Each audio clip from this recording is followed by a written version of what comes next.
네, 안녕하세요. 스타트팁입니다. 많은 분들이 관심도 주시고 되게 필요하다고 말씀을 많이 주셔서 무료인 게 아니고 특정 기간 동안 제가 무료로 볼 수 있게 세팅을 해드릴 예정입니다. 이거는 제가 3, 4년 스타트업에서 일을 하면서 배웠고요. 지원 사업에 알고 있다고 생각하시는 분도 많지만 생각보다 예비 창업자 때 1억 이상 받으신 분이 없습니다. 왜냐하면 어떻게 1억까지 받는지에 대한 방법을 모르기 때문입니다. 제가 어떻게 무일푼 24살 사회초년생도 창업자금을 1억 이상 받아서 할 수 있는지 그 방법과 노하우를 고려대 그리고 판교에 있던 스타트업에서 종사하면서 배운 노하우들을 풀려고 합니다.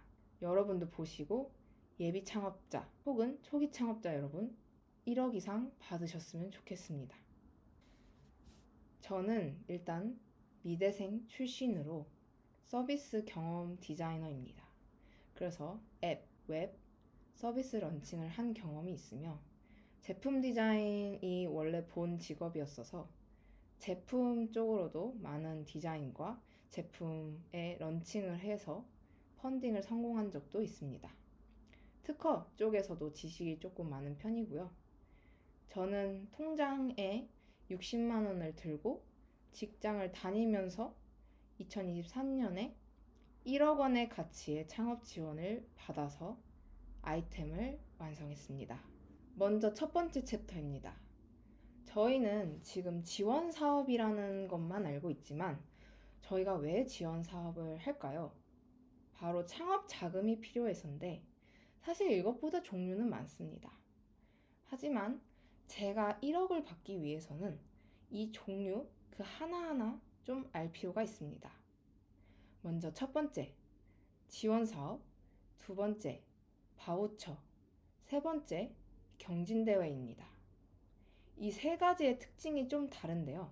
이 세 가지의 특징을 듣고 여러분이 내가 이 작은 곳에서만 받으려고 했구나. 내가 진짜 이 많은 것 중에 하나만 보였구나. 것을 깨달았으면 좋겠습니다. 먼저 첫 번째 지원 사업입니다. 여러분은 이 창업 패키지, 초기 창업 패키지만 알고 계셨다면 정말 많은 397개의 지원 사업 중에 2개만 알고 계신 겁니다. 저는 이 397개 중에 본인한테 어떤 것이 해당이 되는지 리스트업 하는 법을 알려드립니다. 먼저 예비 창업자, 초기 창업자에 가장 많이 보는 예비 창업 패키지와 초기 창업 패키지는 저 빨간색에 표시된 사업화에 해당이 됩니다. 분명히 사업화 자금 중요합니다. 하지만 시설과 공간, 사무실이 필요할 수도 있습니다. 혹은 난 사업화 자금도 필요한데 글로벌 진출할 자금도 필요할 수 있습니다. 여러분, 사업화 자금이 중요하지만 결국 이 모든 것을 받았을 때 더 시너지에 나고 성장할 수 있습니다. 그리고 멘토링, 이거 사업화 자금으로 내면요. 정말 돈이 너무 없어요. 하지만 이 사업화 자금을 정말 지금 여기 없는 부분에 쓰고 지금 나머지 기술 개발, 시설, 글로벌 진출, 멘토링 교육, 행사 네트워크, 인력 이거를 정말 다양하게 받으면요. 사업화는 딱 하나에 좀 더 집중해서 쓰고 나머지를 분산해서 받으면 정말 1억 넘는 가치의 창업 자금을 얻을 수 있습니다.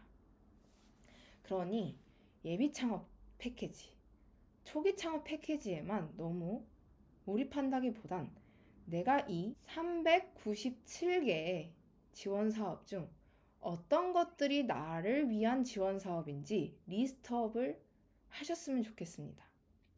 이거는 1번 챕터로 종류에 대해서 얘기하고 그 다음 챕터에서 어떻게 리스트업을 할 것인지 순차적으로 알려드리니까요.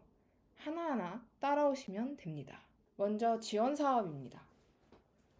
저희가 사업화 자금 하면은 예비 창업 패키지는 최대 1억이라고 하지만 1억을 받을 수 있는 구조는 아닙니다. 평균 5천만 원이에요. 자, 어떤 제품을 만들거나 해도 사실 사업은 5천만 원 작을 수도 있어요. 인건비만 따져도 한 사람당 200씩만 따져도 생각보다 많은 돈이 나갑니다. 사무실 하나 구하려고 해도 임대료가 많이 나갑니다. 그래서 나는 이 사업화라는 부분을 정확히 어떤 자금을 쓸 건지를 많이 고민을 하시고 접근을 하셨으면 좋겠어요. 그러면 내가 나머지는 교육, 저기서 어떤 거를 내가 더 찾지? 예를 들면 특허는 교육, 멘토링, 컨설팅, 저기 있는 특허 관련된 걸로 받아야겠다. 그러면 나머지 더 여유자금 지출했던 것이 빠지니까 사업화 자금 5천만 원 혹은 초기 창업자는 7천만 원 이 돈을 개발, 제품에 좀 더 집중을 또 할 수 있습니다. 융자 보증도 지금 현재 정부에서 하고 있는 거는 낮은 금리이기 때문에 보다 유리하게 받으실 수도 있으니 한번 이거는 현재 나와 있는 2024년 통합 공고를 확인해 보시면 좋습니다. 어떻게 확인하고 리스트업 하는진 추후 영상을 올라오니 확인 부탁드립니다. 그래서 지금 저희는 사업화 자금에 좀 더 특화해서 설명을 드리겠습니다. 지원 사업에는 이렇게 종류가 많으나 많은 분들이 일단 먼저 사업화에 집중합니다. 왜냐하면 좀 더 자유롭게 자금을 쓸 수 있거든요. 근데 여기서 좀 더 체크해야 될 거는 지원되는 돈에서 정말 정부가 원하는 대로 잘 썼는지를 확인하기 위해 서류 작업이 많습니다. 예를 들면은 세금 영수증, 그리고 거래 명세서, 사업자 등록증 등등 5개 혹은 11개까지 낼 때도 있어요. 2만 원을 결제해도 11개, 8개, 5개 낼 때도 있고요. 4천만 원을 결제해도 11개, 5개 낼 수도 있습니다. 즉, 서류 작업을 조금 낮추려면은 큰 단위의 돈을 사업화에 쓰시는 것을 추천드려요. 그래서 이걸 준비할 때의 자세는 내가 특정 이 사업화에서 메인으로 가져갈 것을 하나 찾고 그 메인에 내는 어떤 돈으로 지출할 건지를 조금 더 생각한 다음에 나머지를 리스트업해서 순차적으로 순위를 매기는 것이 중요합니다. 그래서 말씀드리자면 지원 사업 내에 저희가 흔히 알고 있는 예비 창업 패키지, 초기 창업 패키지는 이 많은 397개 중에 단 2개만 해당된다. 이 단 2개에 매달리는 것보단 본인의 확률을 높이기 위해 이 리스트업을 해야 되는데 사업화 기준으로 찾고 메인을 뽑고 그 메인을 기준으로 다른 것들을 찾아서 이 지원을 받을 수 있는 확률을 높이는 것입니다. 하지만 단점은 서류 작업이 많다. 사업화 자금은 그런 귀찮은 일이 많다. 하지만 너무 소중한 자금이죠. 그래서 놓치시면 안 됩니다. 두 번째, 바우처입니다. 지원 사업은 예를 들어서 외주 개발을 했다고 칩시다. 그러면 제가 외주 개발을 소싱부터 해야겠죠. 어떤 외주 개발이 좋을지 그 눈을 가지고 해야 되는데 또 버거울 수도 있고 그거를 또 내가 이걸 얘랑 해야 된다는 걸 증빙하는 자료들을 많이 하셔야 돼요. 되게 복잡해요. 하지만 바우처는 정부에서 이미 공급기업이라고 등록된 풀 내에서 제가 이 자금을 사용할 수 있는 것을 조금 더 의미합니다. 자, 다시 차이는 지원 사업은 만약에 사업화 자금을 받으면 이 돈을 어떻게 쓸 건지를 본인이 결정하기 때문에 그 본인의 결정한 게 정말 정부에서 원하는 대로 잘 썼는지를 확인하기 위해 서류 작업이 많습니다. 대신 내가 원하는 특정 기업과 거래를 할 수도 있고 제한되어 있지만 자유롭게 쓸 수 있습니다. 하지만 바우처는 이미 정부가 가지고 있는 등록된 회사 내에서 사용하셔야 됩니다. 약간 경기도 지역 카페 같이 생각하시면 돼요. 경기도 지역 카페나 다른 지역 카페, 그 지역에서 등록된 것만 쓸 수 있지 않습니까? 바우처가 그러합니다. 대신 장점이 있습니다. 소싱하기 좀 더 수월합니다. 왜냐하면 이미 이 기업들은 정부한테 잘 보여서 등록을 하기 위해 나름 탄탄하게 되어 있거든요. 그리고 지원 사업에서 제가 계약을 하면은 저랑 그 회사랑 계약을 하는 격이라서 조금 리스크가 있지만 바우처는 정부가 끼기 때문에 이 정부한테 잘 보이기 위해서 공급 기업은 최선을 다해서 저희를 도와주려고 합니다. 만족도 조사도 철저히 하기 때문에 약간 그런 리스크랑 조금 서류 작업, 내가 이 회사랑 왜 해야 되는지 등등의 서류 작업이 양이 적습니다. 그리고 내 이 돈을 왜 여기다 썼는지에 대한 서류 작업도 적습니다.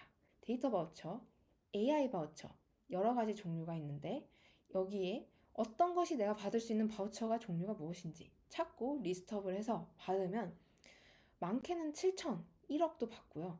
저는 4천 정도 받았습니다. 자, 경진대회입니다. 경진대회가 왜 중요할까요?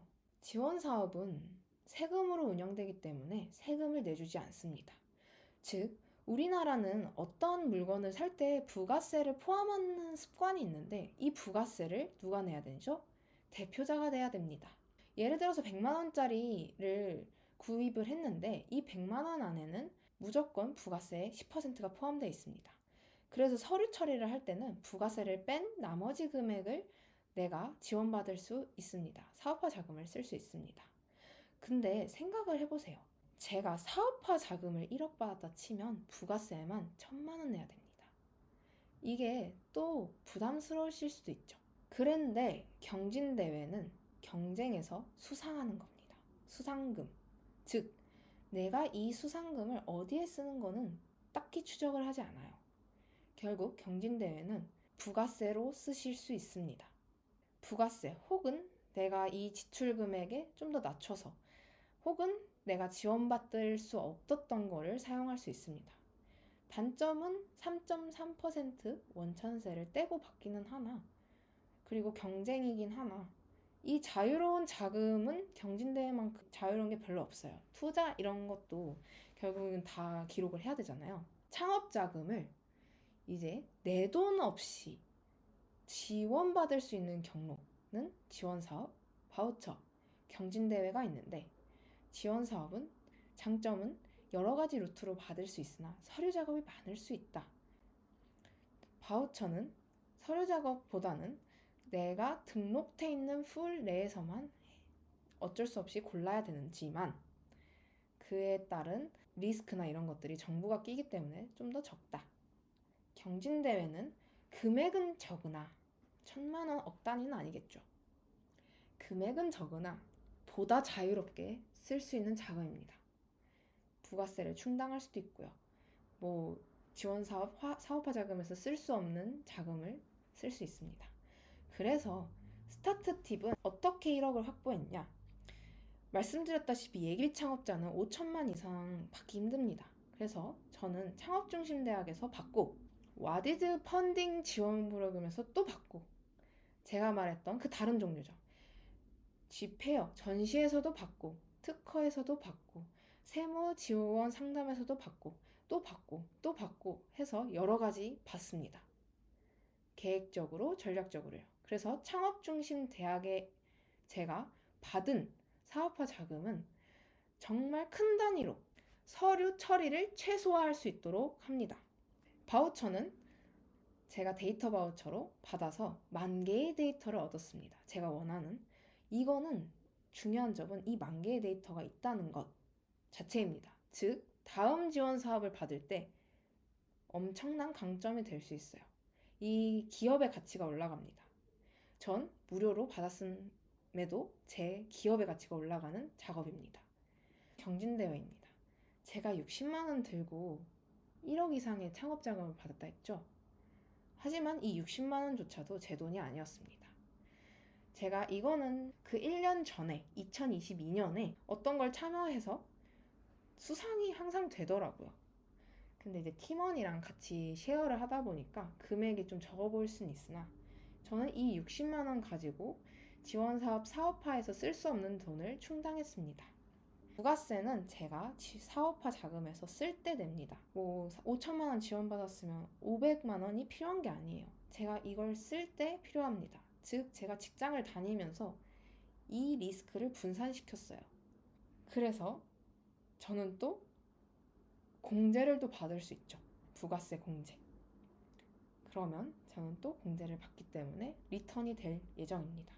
이렇게 하면 유일하게 예비 창업자가 무일푼으로 1억 넘는 아이템을 개발할 수 있는 루트입니다.